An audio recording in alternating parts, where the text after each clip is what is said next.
What's up, guys? So today we're looking at another Civivi.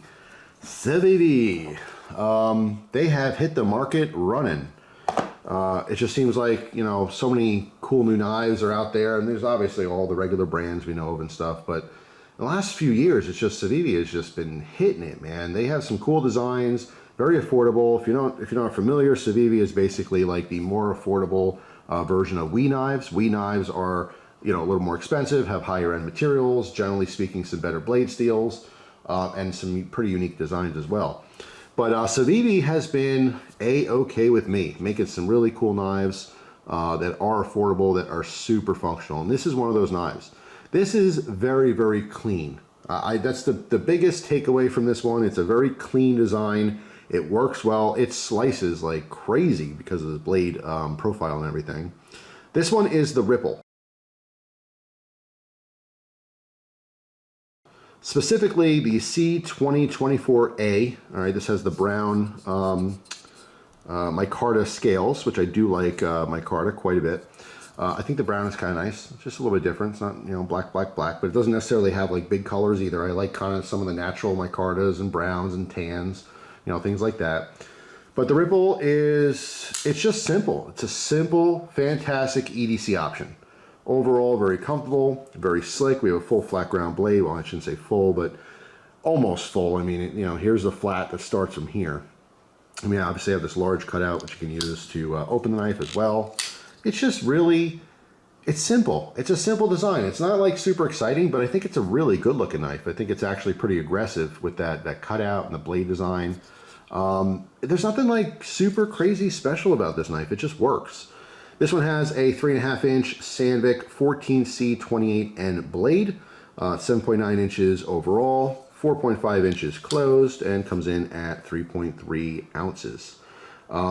It does have a drop point blade, and again, it is essentially a full flat ground blade, so it has a very lean edge, very, very sharp out of the box. The Sandvik steel is easy to maintain, doesn't have the best edge holding capability, especially if you have dozens and dozens of knives and you're using a lot of, you know, M390 and S35VN and all these different crazy premium steels, and yeah, this one might be like, it's lacking. But for most people, it'll be totally fine. And again, having such a thin edge, it's going to be extremely well performing. It has a little bit of belly, not much. All right, very simple. If you take away all this and just look at the edge shape, you just see that slight curvature. Has enough of a point, so it's pretty easy to penetrate when you're cutting into boxes and stuff like that. There's a bunch of different versions of this. This one comes in at 55 bucks pretty consistently. Now, there's also Damascus versions of this knife, which are super cool, and they're only $90.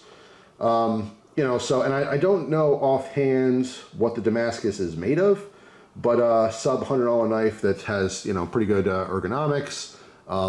If you want something that's kind of flashy, you know, having those Damascus models, I think it's worth the extra 40 bucks. I mean, it's almost twice the price, but they could have easily charged like $120, $130 for those, and they'd probably still sell just as well, to be honest. But if you're on a budget, or if you just want something that's just more affordable, or, I mean, personally, I'd recommend just getting two of these as opposed to get one of the Damascus ones if you don't care. But, I mean, some people just really like their Damascus. They like those flashy knives. But there's a ton of versions of this. I don't even know how many, 10, 12, who knows. There's a ton of them. Different colors, different materials.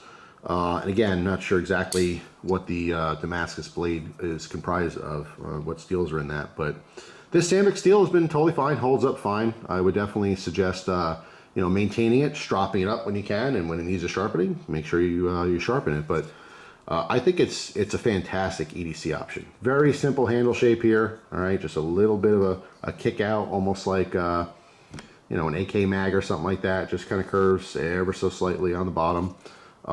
It is ergonomic. All right, it is a flipper. It is a liner lock as well. All right, so tiny little flipper tab, which I very much appreciate. Very simple. You see there's jimping on the top and the back. It is very comfortable to use. So it's a very square flipper. So because of that, it's not poking into you. Like this is right side tip up carry. How the pocket clip is on here, you can see that it is swappable, which is nice for left side carry, but not for tip down.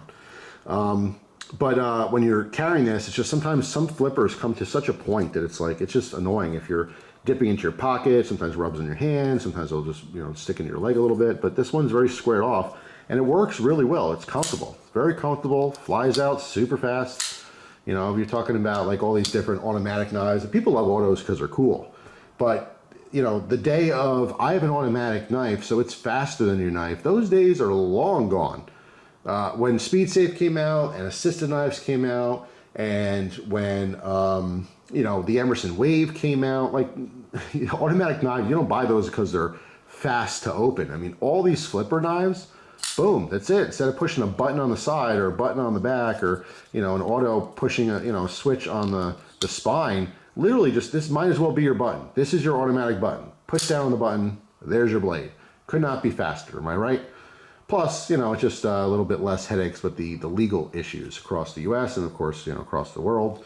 But yeah, it is what it is. But anyway, it is comfortable. And what I do like about flippers, obviously, is that the flipper usually ends up being the guard. So it keeps your hand from running up on the knife. If you happen to, you know, be slippery and using this out in the rain or something, or if you're using it and maybe you're a mechanic, you got oil on your hands, whatever the situation is, if your hands are slick, because these scales aren't, I mean, there's texture on here, but they're not, you know, incredibly grippy or anything. They're pretty smooth, but it just keeps your hand from riding up and accidentally cutting yourself. But yeah, just fantastic. I love the flat grind. Like I said, it just zips through things. It is a really, really nice cutter. Very clean look, very simple. I love the pivot. I like presentation pivots. I've mentioned this for years. If you don't know what I'm talking about, this doesn't have any, you know, screw heads on it. It's on the back. Okay, so if you want to adjust or whatever, it's on the back. This is the presentation side for most people because it's a right-handed knife, right? So, you know, you don't see a screw head here. You see their logo, the C for Civivi, which is pretty cool. You know, there's your hardware that's just holding your back spacer here, which obviously matches that micarta. It is skeletonized. You can probably see that with the light poking through, all right, to reduce the weight.